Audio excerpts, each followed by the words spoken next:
Good morning, everyone. Well, it should be afternoon by now. Welcome to my channel. Got some new gloves I want to test out.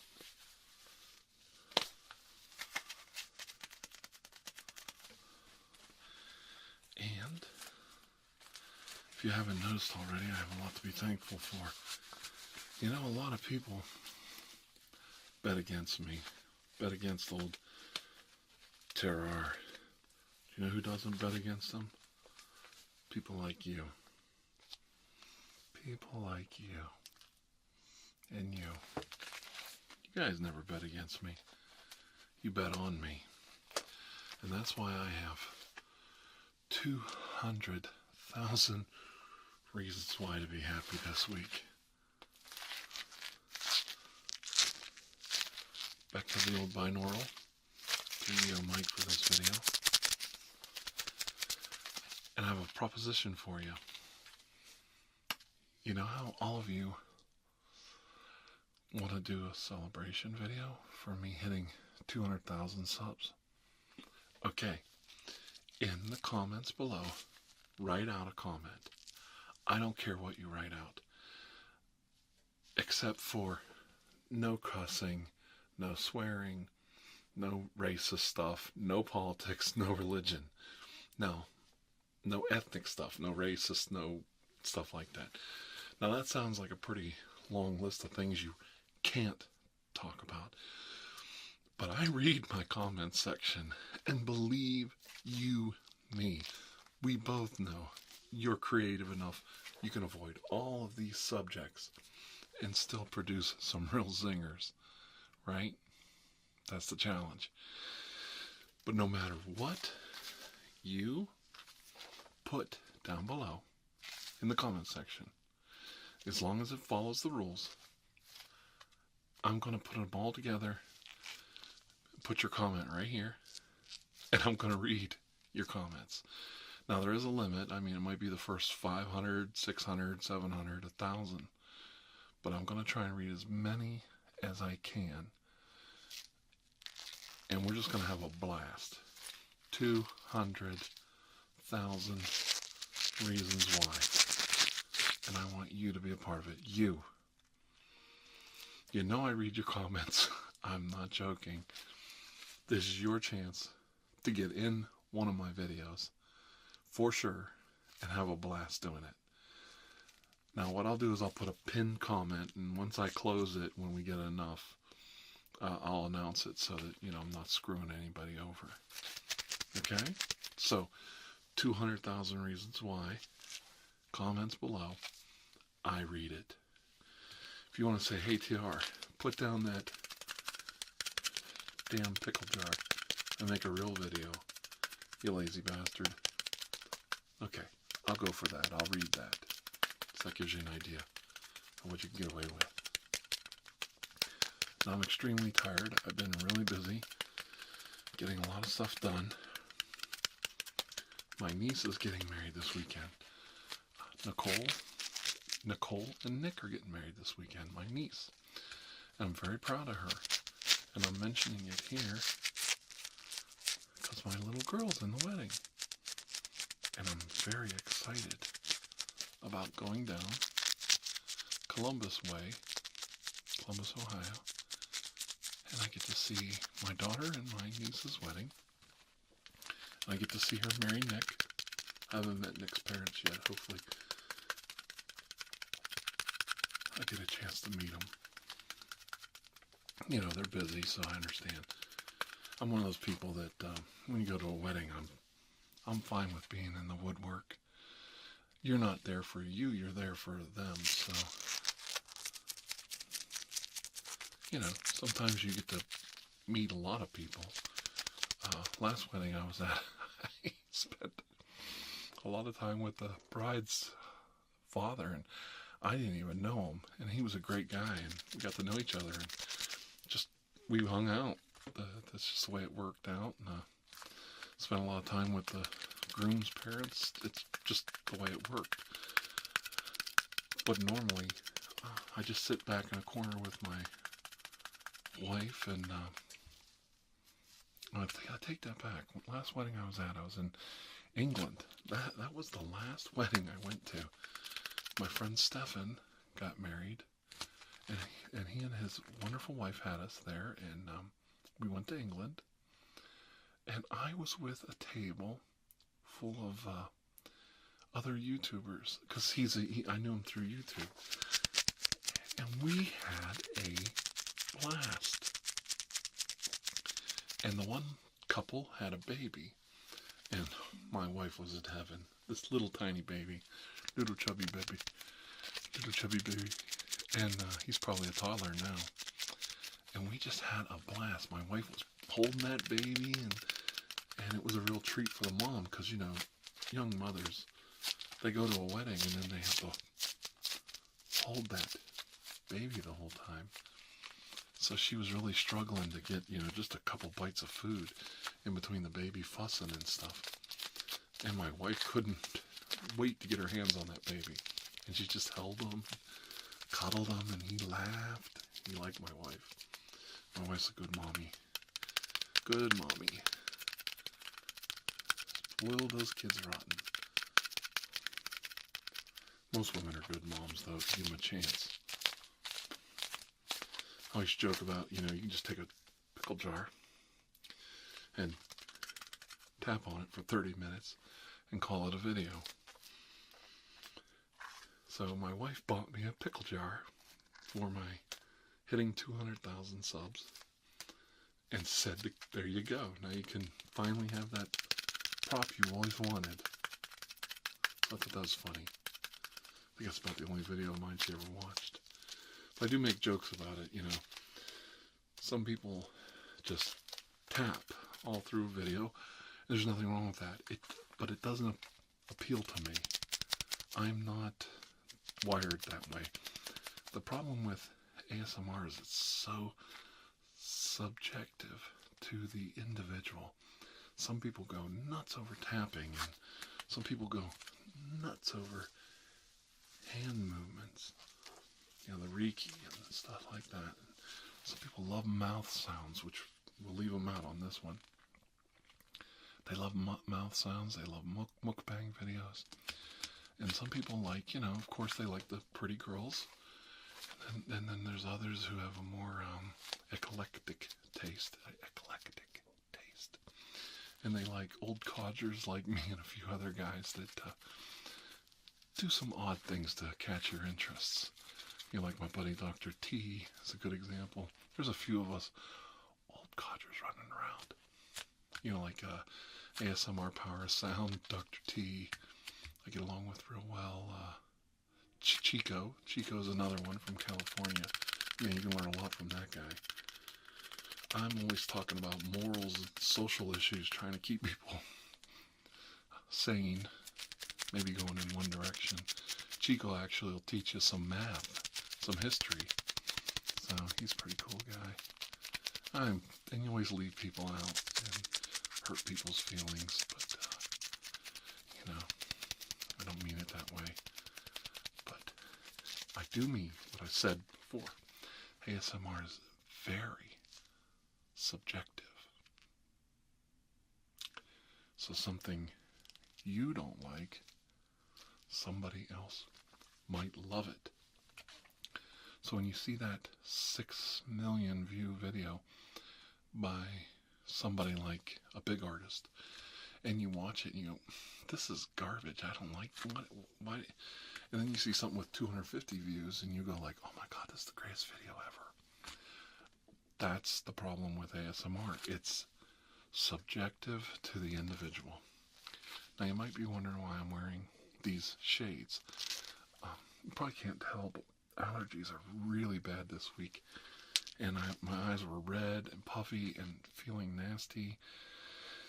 And I still suffer a little bit where I can still blink one eye instead of both at the same time like this. And it causes my mouth to slur words a little bit. And it just makes me real self-conscious. And I wanted to come here today to challenge all of you to leave a comment for the comments video. But I also wanted to focus on what I'm doing with my hands and what I'm talking about. And that's hard to do when I'm trying to force myself to blink and not slur certain words. And real tour de force of junk today. But I'm really happy that all of you have been sticking with me for so long. You make me very proud of myself, and you give me something to talk about.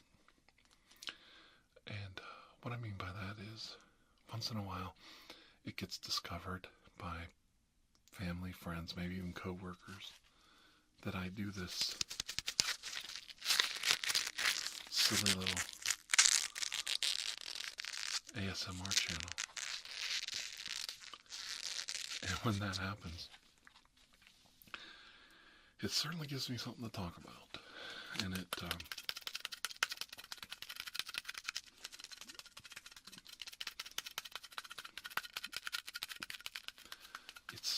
it's a good experience, I think, to be recognized for something you've done creatively and not be recognized for too many parking tickets or because you're in the news because you got busted by the police for something, some kind of crime. So I think it's good to be recognized for something positive in the community and recognized all over the world. And I mean that. I am always amazed when somebody from Germany or Sweden or South America, especially South America, because I dream of going to Rio de Janeiro and Colombia and just sitting in the plazas with the people and having a meal and just talking and just seeing the sights. One of my favorite songs is Brazil, the song Brazil. Frank Sinatra covered it. That's the version I heard when I was a child. But of course it's a folk song from the country of Brazil, I believe. And then there was a movie that Terry Gilliam made called Brazil, and I was enamored with this movie because I liked Time Bandits and Monty Python's Flying Circus. Terry Gilliam was part of all that. Life of Brian, Holy Grail. Terry Gilliam he didn't direct those movies, but he was part of it. He might have directed Life of Brian or The Meaning of Life. He might have co-directed, I can't remember, but he didn't direct Holy Grail. And I was just so mesmerized by this movie Brazil, and it had Robert De Niro in it, and it was like 1984 on steroids, and it was about instead of a communist 1984, it was like a capitalist 1984 version, capitalist Western democracy, the debauchery of our Western civilization and our need to look young and beautiful and youthful and have it all, and it was just so different than anything. I mean, Terry Gilliam would go to all the trouble of making these ornate scenes that were just grand, almost German cinema size cinema, like these huge auditorium scenes. One take probably cost $1 million just to make that one take with that one costume change and that one set of effects.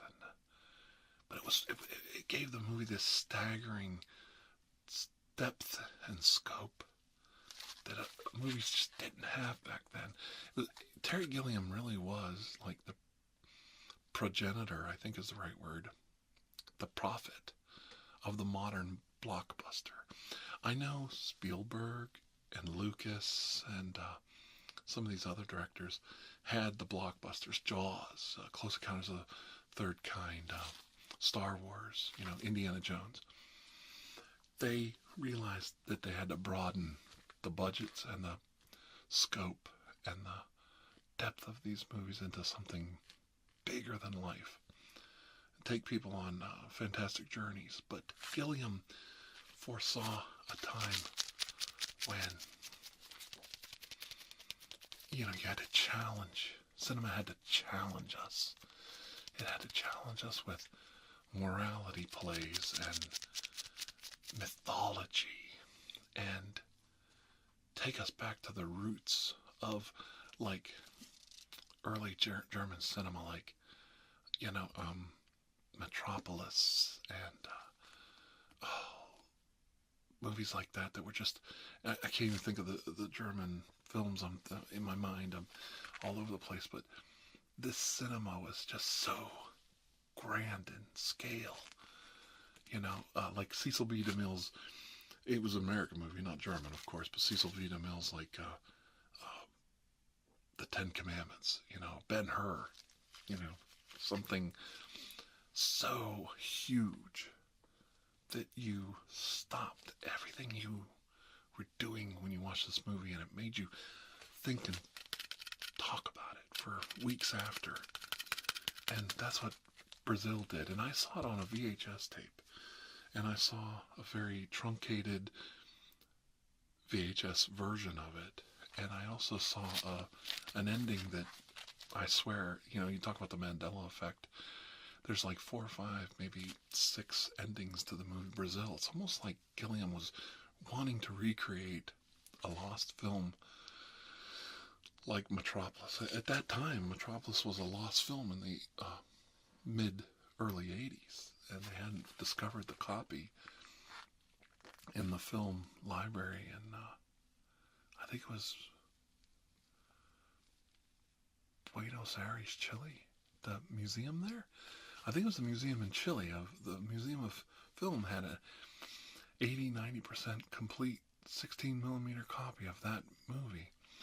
So the movie was truly not. There were people who saw the movie and told you what certain scenes were, but we never saw these scenes.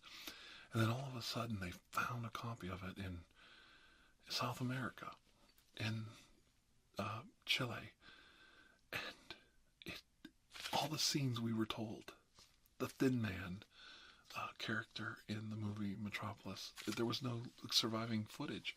I don't even think there was photographs of the Thin Man existed, and all of that, all those scenes were there. And it was like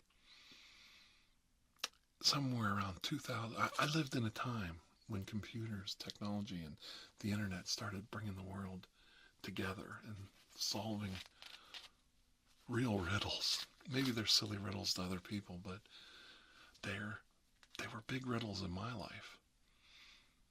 And lost films like Metropolis got put together in my lifetime. So people in 1923, 25, I think, maybe it was 27 when that movie came out. I get them mixed up. I think it was 1926. I can never remember. But anyway, when Metropolis came out, and they started cutting the movie immediately. They started cutting it. And so the movie that this guy saw in England, and this guy saw in Germany, and then these people saw in America, wasn't the same movie. It didn't have the same ending. It didn't have the same plot points. Some of the characters were removed. Some of the scenes were removed. So everybody saw like a different movie. And, Fritz Lang had spent like 2 years of his life with his wife making this movie just to watch it get dissected by editors and movie houses and chop it down for length so it played quicker. And, it took till like 2002 or 2005 to get a copy of this movie. And you can see it on Netflix now, like, it's 2020. And some kid out there, some young person, maybe even you, watching this video. This is, why is he going on and on about this movie? And it's such a stupid silent movie, and I hate silent movies and all this stuff, but for film historians, people who love the history of film, to finally see this movie put back together almost 100 years after it came out is amazing. And I live in that age where we're correcting all these mistakes that came before us in time. And that's why Dr. Andrew Michaels has always been a time traveler for me. And why time and time travel and time is so important. You have to make so much. You have to make hay while the sun shines. And you have to make so much progress in your life when you have the chance, and get all the work you can done. Because life is fleeting. And the world is always changing. And now, like I said, in the year 2020, which I remember when I was young and I thought, in the year 2000, I'll be this old when the year 2000 comes along. And now it's 2020, 20 years after that, and I'm still alive. And I'm still vibrant and healthy and working and putting my life together and enjoying myself, enjoying my family, and talking to you and sharing my experiences, as silly as they are, about TirarADeguello in Brazil, and the parallel, or the way Brazil and this movie Metropolis by Fritz Lang are, like, in my mind, one and the same type of movie. It's a dystopian future, a lot of gloom and doom, not a perfect happy ending. The version I saw had a semi-happy ending, and it ended kind of on a sad note, but it ended on a strong note for at least me, because the man was singing Brazil at the end. Like they had taken everything away from him in some ways, but they couldn't take that little bit of him, and he was sitting there singing Brazil at the end. And that's the version I saw. And that's the version that carried me through, because in the 80s, you would rent these. You would go down to the grocery store or the local corner store and rent a movie on a VHS tape, because buying movies was really expensive. You would rent that movie over and over again and memorize the scenes. And, you know, Animal House was watched so many times that, and Revenge of the Nerds and Porky's. Those movies were watched so many times by so many kids at so many birthday parties and slumber parties that, you know, the film was grainy on that VHS tape. And, oh man, those were the days. And, but now with all the computing power and the internet and the ability to connect with each other, there's just so many opportunities to get things right. And what I mean by getting things right is correcting the mistakes of our forefathers. Not everything they did was a mistake. A lot of things were done right in the past, but a lot of things went wrong, like chopping the ends off of movies, editing down books, making songs unplayable on the radio. And now we can go back and you can get those little tiny clips and scenes and those songs, and there's a lot of bad stuff too. There's a lot of things in our past that are very ugly. We're going to keep it cool. Just think about what I'm saying. There's a lot of things back in the day that were not, others people maybe aren't fond of. And those things are there too. And I think we have a chance, an opportunity today to use things that are ugly and things that were horrible, that were put down on film, that were recorded on tape and discs, And we can use those things as teaching tools. Teaching tools to broaden our lives and prevent the continuation of history being repeated in a negative way. History really does repeat itself. Maybe not all film historians or laymen that are like me would compare Brazil as a lost film, because it was never a lost film. But they would compare it to Metropolis. But to me, they were. There's a lot of parallels there. But history, to me, I see things that repeat themselves over and over again. There were things I thought were laid to rest and were gone when I was a young man. And now these things are cropping up again. I'm not proud of those things. I'm not happy about some of that stuff. I feel like I let my brothers and sisters down by not being more outspoken about certain things, certain events. But I've also learned you can't change the world. The only thing you can do is change one person at a time. You can help educate and teach a few people at a time. And maybe you can get a message out there that resonates because you're being honest with people. You're telling them that you make mistakes. And you're telling them that, the world's not perfect. And sometimes things suck. And it would be great if I had a pile of money under my mattress and I could just do whatever I wanted. But you know what? I gotta work for a living just like you do. And it sucks. Sometimes it just plain flat out sucks. Like, I'm struggling to do this video today. I'm using, a lot of my time that I don't have. But I want to be there for you and me both. This is therapeutic for me as well as for you. And I might be selfish in that respect. I love working with my audience. I enjoy listening to what they have to say. And I'm not a failure.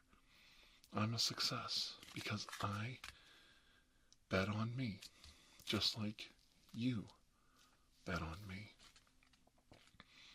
And I know you love hearing my silly stories about Terry Gilliam and Monty Python's Flying Circus and Fritz Lang's Metropolis and how all these things in my goofy mind go together. And how somehow Porky's fits in there too, and Caddyshack and Revenge of the Nerds and Animal House. But it all comes together somehow. I don't know. And it's not silly. It's fun. It's fun to put these puzzle pieces together. And that's what you have to do. Not everything we talk about, we have to agree on. That's not the point. That's why you have free will, and that's why you as a human being get to make your own decisions. And I'm proud of you.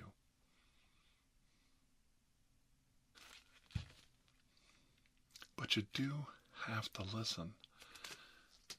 We have to learn to listen to each other. We have to take the time to listen. And you know why we have to do that? Because if we don't, everything breaks down. People were told for years and years that certain scenes of the movie Metropolis either didn't exist or were just Mandela effect type memories from people or lost in time. Those things were clipped out of the film, dropped on the editing room floor, and lost forever. But in reality, they weren't. People never gave up looking, searching, talking, sharing. There were rumors that that film existed in, I think it was Buenos Aires, Chile. I bet you I got the city wrong. But there was always rumors that that film existed, and people had seen it and said, I saw it. I saw Hel, the character Hel, Hel, who was the wife of the rich man in the movie. I saw the statue. I saw the Thin Man character. I saw these scenes, and everybody was like, it doesn't exist. It's just, you go there, and eventually somebody went there and dug it up, looked it up, and found out it was there. And there was a song, and I think I've talked about this before, by Jesus Jones, and it was, and in the song, Right Here, Right Now, I think was the name of the song, and it come out right around the time the Berlin Wall collapsed. Because walls, I don't know if you know this, but they're only good for tearing down. I hate to be the one to tell you a history lesson on walls. No matter what you think is gonna happen, walls are only really good for one thing, and that is to be torn down. Look up the history of walls and find out that they built a thing called a cannon, and it tore down all the walls in Europe. And you can build them as thick and as high as you want, but eventually they're going to find a crane or a ladder or a bulldozer that's a little bit stronger than that wall, and they're going to tear it down. It's just going to happen, folks. So you might as well learn how to get along. And Jesus Jones wrote this song that, and he said something in it. He said, I was alive. I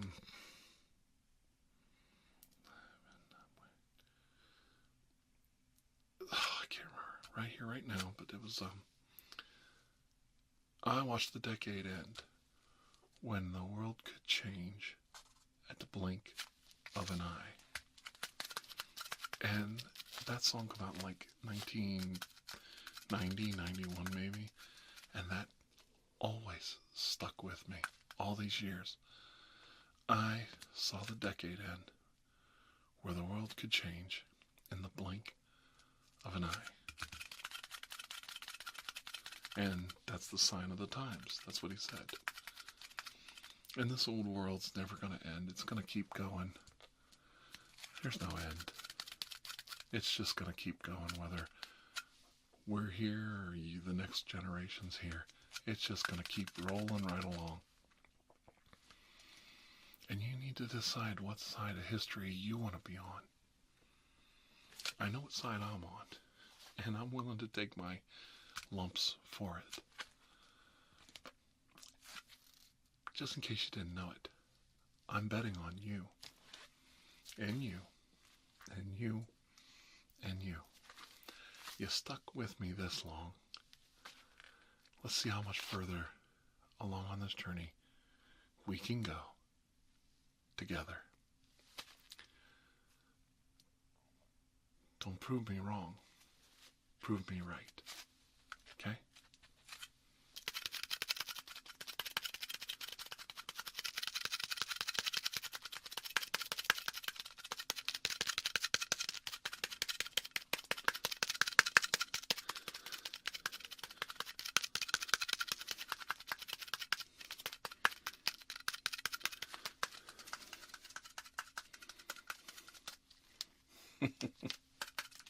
Classic.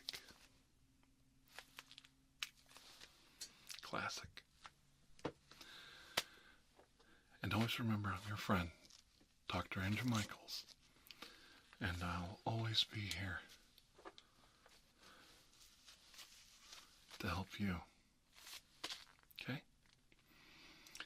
And until I see all of you again, don't forget to put your comments below. I have to read them. You got me. And until then, have a most blessed day. Alright? Okay. Still not working quite right, but we're getting there. Alright. See you soon. Bye-bye.